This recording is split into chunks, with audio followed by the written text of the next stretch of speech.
Assalamualaikum warahmatullahi wabarakatuh. Balik lagi di channel Mang Adun.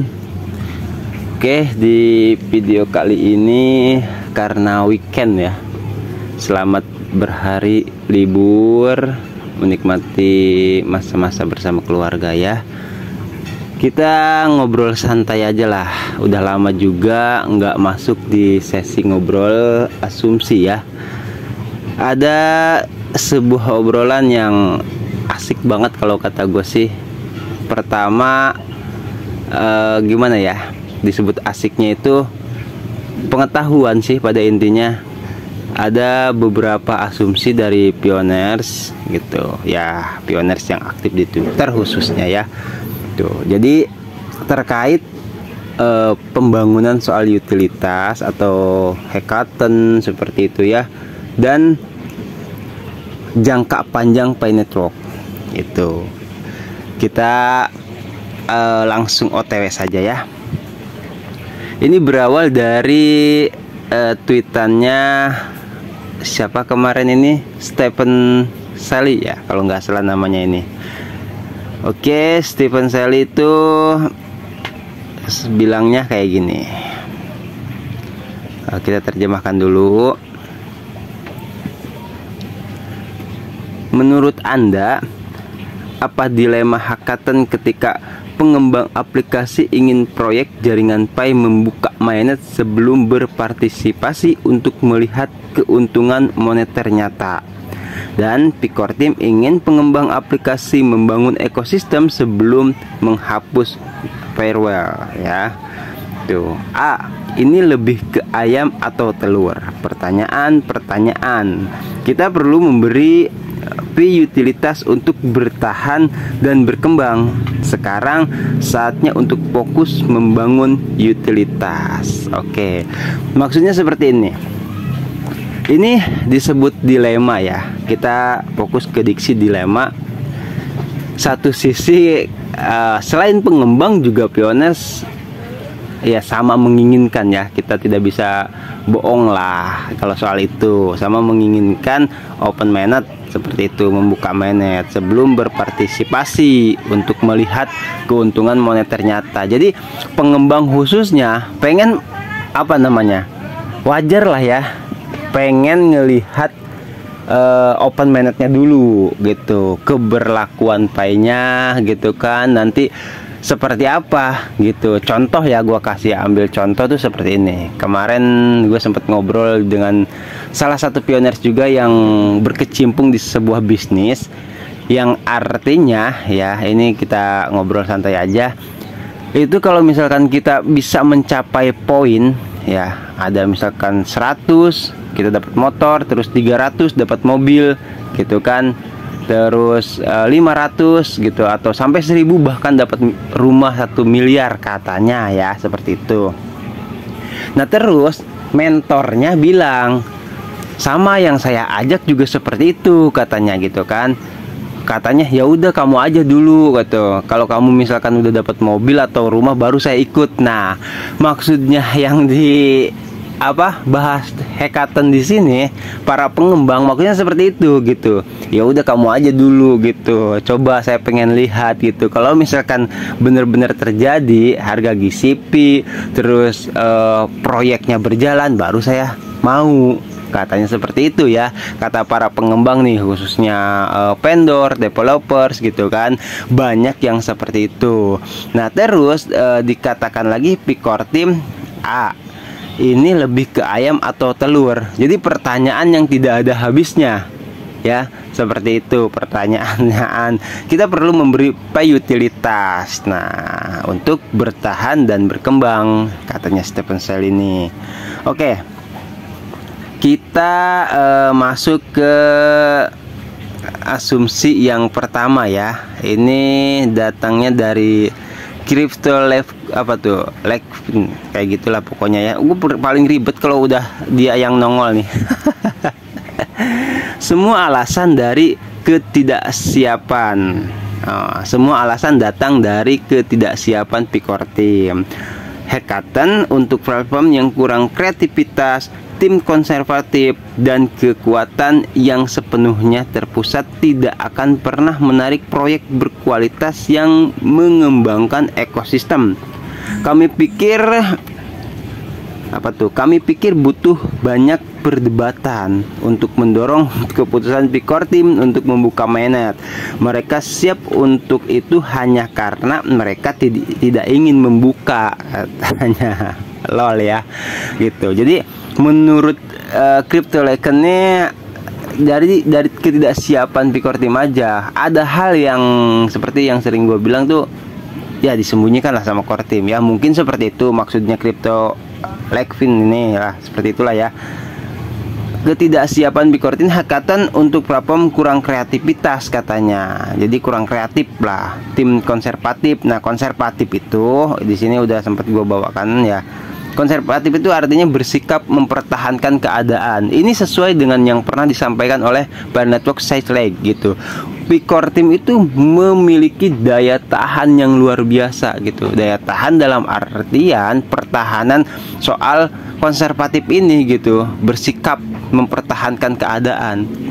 Itu tidak mudah ya. Udah waktu itu sempat ada meme-nya kan, Dr. Nicholas Kokalis todong sama puluhan pistol gitu. Aduh, seperti itu. Terus kemarin kita tahu banyak yang hilang kepercayaan, terus banyak yang kecewa ya dengan P2Day.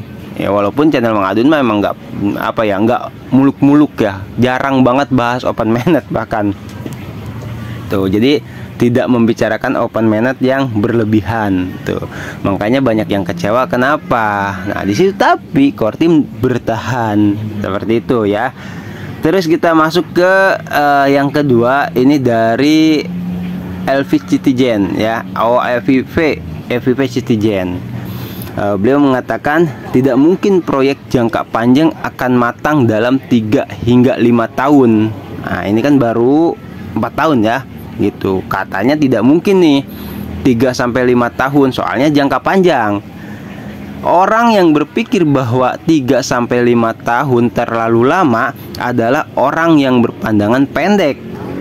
Dalam proyek semacam ini tidak berjangka panjang dan jumlahnya banyak dan diperlukan investasi. Nah, ini bukan gue yang ngomong ya, gitu. Jadi banyak proyek gitu yang cuman tanda kutip lah, itu loh, tanda kutip cuman setahun 2 tahun launching gitu kan. Nah, itu membutuhkan investasi katanya. Sementara gitu loh, sementara kita tahu Mainnet Rock itu gratis ya kan, terus jangka panjang. Kita kalau kasar kata tinggal klik petir aja sih, itu pun sudah menjadi salah satu kontributor bagi Mainnet Rock. Di situ peran ada ya, di kolom di aplikasi Mainnet Rock-nya sendiri ada kolom yang di situ sebagai pioneers atau sebagai developer atau sebagai apa, di sana ada gitu. Peran kita tuh sebagai pioneer atau perintis ya, cukup klik petir. Kalau misalkan ada yang mau menjadi pedagang, developer atau melakukan transaksi ya buka saja gitu. Kayak misalkan di beberapa daerah tuh ada yang taman bunga ya, terus harga bunga-bunganya menggunakan harga GCP seperti itu, bagus itu. Jadi menjalankan blockchain dengan GCP ya tuh. Terus katanya banyak yang seperti ini proyek itu dan diperlukan investasi. Dan kalau invest itu ya maaf ya, hard resiko atau resikonya tinggi itu kan. Kita lanjut. Kalau ada yang sambil ngopi ya diminum kopinya ya. Oke, ini dari Eze David Ciji, apa tuh ribet banget namanya, Eza David Cijioke. Hanya di mainnet terbuka Mainnet Rock dapat menarik proyek yang kuat. Nah, ini sepemikiran ya, sepemikiran dengan yang diinginkan para pengembang gitu maksudnya. Jadi ya jelas lah, kalau misalkan udah open mainnet gitu kan, terus dapat menarik proyek yang kuat, ya pasti toh kalau misalkan harganya GCP gitu. Kalau misalkan nggak gisipi gimana? Nah itu, ini makanya kita ngobrol asumsi itu seperti itu ya. Ada asumsi terus kita timbal balik, bebas banget di sini mau ngomong apa aja, namanya asumsi ya kan, berpendapat gitu. Di kita ada yang namanya hak asasi ya. Jadi hormati segala hak asasi manusia gitu. Mau dari asumsi, misalkan pilihan atau keyakinan, itu hak asasi ya gitu. Jadi itu mah nggak usah dibilang lah, sama seperti yang tadi kasusnya bisnis. Kalau misalkan gue udah dapat rumah mah lu pasti tergiur gitu kan. Terus kita masuk di siapa ini, Erwin M. Saya sarankan dan jangan ambil respek semua. Jangan coba-coba bicara jauh-jauh kan katanya. Fokus aja ke masalah QC gantung dan migrasi koin ke dompet Pioneer yang masih belum bisa terselesaikan. Maaf, belum bisa, tapi belum bisa diselesaikan. Kalau sudah maka bisa bicara yang lain. Ini kayaknya karakternya penengah ya gitu, sebagai wasit lah, tidak muluk-muluk gitu kan. Dia tugasnya cuman walaupun sebagai ikut bermain, tapi bisa dikatakan sebagai penengah ya. Jadi nggak usah jauh-jauh katanya bicara seperti itu, bukan ranah kita, mungkin maksudnya seperti itu ya. Yang enggak, namanya berasumsi kan nggak bebas ya, ada benernya juga, tapi nggak usah muluk-muluk ya. Kita fokusnya ke QC aja dulu katanya. QC ini gimana nih gitu. Masih banyak yang belum lulus migrasi, juga lulus QC atau belum migrasi ya. Maksudnya seperti baru setelah misalkan QC sudah enak, migrasi sudah lancar gitu, baru ngomongin yang lain katanya Erwin M ini ya. Terus di sini ada yang ajib kata gua sih pembahasannya ya. Logis, lebih logis lah intinya seperti itu. Oke. Ini balasan dari yang ini masih ya. Bawahnya itu ada akun Alam Desa. Kita bisa baca sama-sama ya asumsi dari beliau. Katanya beliau, sebelum infrastruktur uang digital terregulasi milik pemerintah dimulai, tidak akan mainet. Percayalah. Ini sampai seperti itu ya. Kita mungkin Alam Desa nih lebih fokus ke Indonesia mungkin ya maksudnya, atau mungkin ke negara-negara yang lain juga bisa. Jadi sebelum infrastruktur uang digital terregulasi milik pemerintah dimulai, tidak akan mainet. Percayalah. Kalau gue sih jujur, nggak ujug-ujug atau nggak tiba-tiba percaya begitu aja ya. Jadi gini, memang kita punya proyek digital rupiah itu kan, katanya sih bulan Juli nih mau berjalan gitu kan. Cuman gua tungguin kabarnya, belum ada kabar juga. Nggak tahu apa karena mungkin gua nggak pernah nonton TV ya kan. Gitu. Nah itu kan sedang dalam proses ya. Ya mungkin ya nggak tahu gua proyek Garuda Pasifik itu mau berapa lama, apa sebulan, apa 2 bulan, atau setahun, apa 2 tahun ya kan. Nah kita tunggu saja itu ya. Soalnya di sini dikatakan beliau sebelum infrastruktur uang digital rupiah ya, khususnya kalau di negara kita nih, terregulasi milik pemerintah dimulai, tidak akan mainet ya. Ini kan udah mau mulai nih ya, Juli katanya Garuda Pasifik atau uang digital rupiah ya. Oke, terus Jekilan juga sempat membalas great and sig brother ya. Jos, salam geledeg anjir. Great and sig itu gue nggak ngerti bahasa Inggris ya, jadi terpaksa diterjemahkan. Artinya wawasan yang bagus ya. Oke, kita lanjut lagi. Ini ada ciri utama mata uang inklusif. Melanjutkan ya, kita baca sama-sama. Ciri utama mata uang inklusif sama dengan kolateral diterima oleh semua utilitas sebagai lapisan berbasis proyek yang kemudian mempunyai nilai baik intrinsik maupun persepsi. Nah, dinilai persepsi bebas mau sangat tinggi atau sangat rendah, kesepakatan dengan perhitungan tertentu. Oke, ini mengacu ke GCP ya, gitu.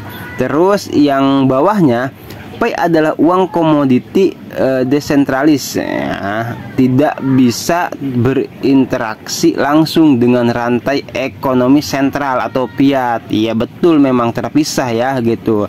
Tanpa infrastruktur khusus, mungkin CBDC. Jadi bersabar adalah kunci. Jika Pi targetnya murni komoditi, apa susahnya ke pasar kripto? Jadi katanya seperti itu ya, kata Alam Desa nih. Terus di bursa pasokan 100 miliar lah kalau nggak salah ya, koin Pi memang sangat banyak. Tapi untuk uang inklusif di seluruh dunia menurut saya sangat amat langka. Semoga membantu. Ya iyalah, kalau emang segitu, gitu. Koreksi bila tidak setuju, katanya gitu. Nah, terus dibahas lagi, pasokan harus cukup dan tetap, bisa ditambah dan dikurangi. Makanya ada sistem lock up atau penguncian ya, di wallet itu. Jadi 100 M itu jangka waktu yang panjang, mungkin 100 tahun. Wah, ini kenapa gue bawa ke sini? Asumsi yang dari Alam Desa ini sangat menariknya di sini yang tadi gue bilang ya. Tuh, beliau bisa berpikir sampai benar-benar sejauh itu loh, gitu. Jadi sampai detail ke pasokan koin Pi yang 100 M itu, gitu, sampai dijangka panjangkan untuk 100 tahun. Gila nggak? Ada gitu ya. Ya, walau bagaimanapun kan bisa diwariskan ya, seperti itu. Kita nggak mungkin bisa mencapai 100 tahun mengingat usia kan, gitu. Mungkin nanti anak cucu lah ya yang melanjutkan. Mungkin seperti itu. Oke. Tapi cukup logis kalau kata gua sih itu, karena kan, nah, gue tambahin juga di sini informasi soal koin Pi ya. Yang jadi kita tuh kan sering ya ngajak tim referral gitu kan, ada yang 10, 20, 100, 200 misalkan seperti itu. Nah, kan banyak yang tidak aktif tuh, sudah nambang ya kan, sebulan, 2 bulan, 3 bulan, mungkin mereka lelah gitu kan. Lelah berkarya, akhirnya berhenti, terus tidak aktif, terus atau menghapus atau menginstal aplikasi. Banyak kah yang seperti itu, dan gue juga mengalaminya gitu, tim referral. Nah, jadi tambahannya Kortim pernah menyampaikan gitu loh, bahwasanya kan di aplikasi Pi itu ada bonus ya, ada bonus dari tim referral, ada bonus dari validator, ada bonus dari kita apa sih namanya, menjalankan aplikasi gitu. Dalam artian ya adalah bonus penambangan juga masuk ke kayak ngecek apa testnet kayak gitu ya, gitu loh. Nah, khusus kita bahas di tim referral itu kan, koin yang sudah berhasil mereka tambang itu, Kortim pernah menyatakan kalau misalkan orangnya tidak aktif lagi gitu, itu bakal dibakar gitu kan, dibakar ya, bisa dikatakan didaur ulang seperti itu ya, atau dihanguskan ya karena nggak aktif kan. Nah, itu yang selama ini masih gua tunggu gitu loh. Maksudnya gimana? Maksudnya yang akun tidak aktif, terus akun-akun robot, contoh ya, gua nggak ngerti lah akun robot tuh gimana kan, gitu kan. Walaupun sempat pernah gua bahas ya, karena di daerah luar Indonesia, mungkin nggak tahu kalau di Indonesia itu banyak yang menggunakan robot untuk verifikasi KYC kan, gitu ya. Nah, akhirnya kalau misalkan terdeteksi gitu oleh AI atau oleh tenaga manusia nyata gitu kan, terdeteksi nih, oh ini mah robot sialan gitu, kecolongan kan misalkan gitu. Nah akhirnya kan di off ya gitu. Nah itu yang sedang gue tunggu sebenarnya. Banyaklah hal yang masih perlu kita bahas gitu kan. Itu ditunggunya gimana, maksudnya gini kan, namanya tim referral yang tidak aktif itu kan aduh merusak pemandangan kalau kata gue sih. Angka-angka yang misalkan banyak 10, 20, 30 atau yang lainnya gitu, sementara tidak aktif kan sampah, spam. Nah itu juga masih gue tunggu ya, seperti itu. Maksudnya gini, pergerakan dari core team untuk memastikan mana akun aktif dan tidak aktif gitu loh. Mana yang sudah dipastikan bakal nambang lagi mah gampang lah ya. Intinya yang tidak aktif aja.